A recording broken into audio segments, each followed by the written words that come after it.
Greetings, Grey Witch here. So we recently got the special vehicle stunt races, and I must say that these are pretty awesome. Especially this one right here, the Aqua Blazer races. These are probably my favorite ones. I just, like the water races, just going between the land and the water. It's pretty cool. A few things about these races though. One is it's real easy to be spun out on these vehicles, especially on land. Not so much on water, but on land it is. And timing is key between switching between water and land. You want to hit that L3 button just right as, right before you get there. That way your wheels come up right as you're coming up out of the water, and you don't have any problems with skidding or spinning out or somebody slamming into you behind and knocking you off the track. Other than that, leaning back on the L3 when you're in jet ski mode, kind of like you're riding a wheelie on a motorcycle, helps to go faster. And leaning forward when you're in four-wheeler mode, just like you would on a motorcycle, also helps you to go a lot faster, to keep up with some of these vehicles that are custom. And it's really the only time that the customization really helps for them is in straight narrow areas and stuff like that. It is a little bit faster, but you can keep up with it if you just learn how to drive the vehicle.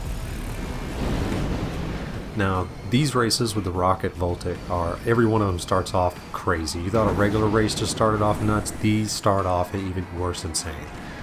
Everyone's hitting the boost at the same time. It's just, pandalirium. It's about the best way to describe it. The best thing I can tell you about this is learn how to use the boost wisely. It recharges about every 4 seconds, and it only recharges while you're on the track. So when you're in the air, if you hit the boost, it won't recharge until you land again, and it takes about 4 seconds. So you really have to learn the timing of it.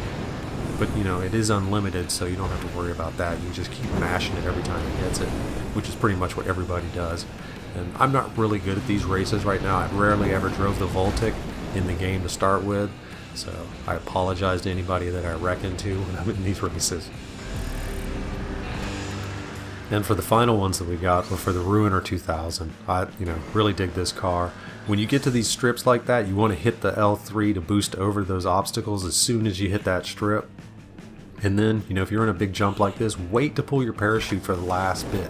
Because the longer you're on the parachute, the slower it's going to make you, because that hang time in the parachute will really, eat up a bunch of time. And then when you're ready, just press X on the parachute to drop down. And you can use the R3 controller to give you an overhead so you can see when the front end of the car crosses over your landing, and momentum will carry you if you cut the parachute just a couple seconds early. If you do it too early, you're gonna hit the ground and blow up and be a terrible mess. But other than that, you should be cool. One cool trick is if you are slipstreaming behind somebody and you can't get past them, if you hit the L3 boost, you'll jump right over them. But you have to be careful. If they see you doing it and they hit the boost at the same time, they're going to knock you off the track and they're going to be able to just keep going. So watch that. But, it is a good trick that you can use. Alright, well this is Grey Witch. I hope this helps you out, and I'll see you out there racing. See you next time. Peace!